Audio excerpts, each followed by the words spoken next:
Models like the Suzuki Celerio make a lot of sense if you live in the city. The Celerio is small, powered by a frugal petrol engine, and is cheap to buy and run. So if you rarely venture onto the motorway, it could suit you very well.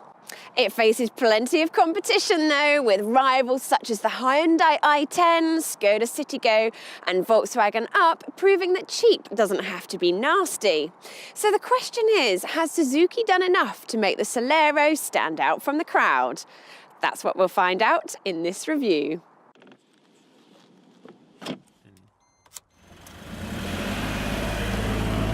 The only engine on offer is a 1-litre, 3-cylinder petrol with 67 brake horsepower. That might not sound like much, but for a car this small and light, it's enough, even on the motorway.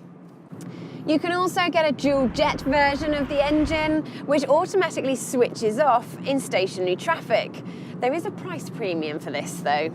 The Celerio's ride is pretty firm by city car standards, so you do feel more bumps than you would in a Hyundai i10 or Skoda Citigo. But in terms of handling, the Celerio impresses with its tight body control and decent grip, even though the steering is a bit vague. It would be unfair to expect a sub £10,000 city car to be the last word in refinement. And sure enough, there's a fair amount of road, wind and engine noise at speed. The Celerio's on-road manners, then, are best suited to town and not countryside. Let me give you a whistle-stop tour of the Celerio's interior. The driver's seat is easy to adjust, but could do with a little more back support. And the steering wheel has rake but no reach, so some people will find it difficult to find the right driving position. However, the dash is logically laid out with these simple rotary dials, so that's a plus point. The A-pillars being very slim and visibility out the back means it's also easy to park. On the downside though, it is built to a budget, and you can tell that because there's lots of hard, scratchy plastic everywhere.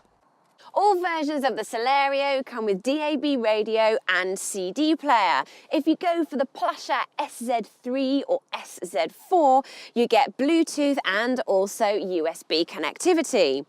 Those of you who want a full touchscreen colour infotainment system unfortunately will be disappointed because it doesn't exist. So let's see how easy the Bluetooth is to use. So I've pressed the Bluetooth button.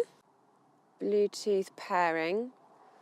We've got a pass key now, so we're searching. Car audio. Pass key. Rebecca's iPhone connected.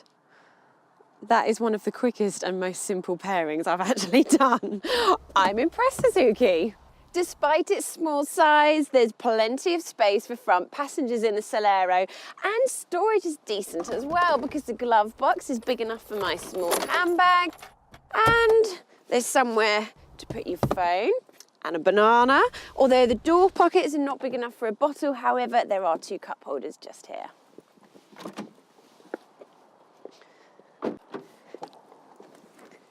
Move to the back and the Celerio can technically seat 3, but we wouldn't recommend it because it's quite narrow. I'll give you a demonstration. 1 person, 2 person, and the 3rd person. However, if you see it more as a 4-seater, then it's actually quite roomy by city car standards. All Celerios come with split folding rear seats, which you won't actually need for a large shopping load or a couple of small suitcases.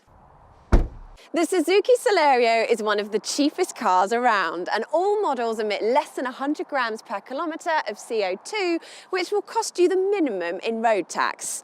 Our favourite version is the CZ3 because it gets you Bluetooth, aircon, remote central locking and USB connectivity. Don't expect much safety equipment for your money though. There's no option to add automatic emergency braking, and although it has 6 airbags, when tested in 2014 by Euro NCAP, it only scored 3 stars.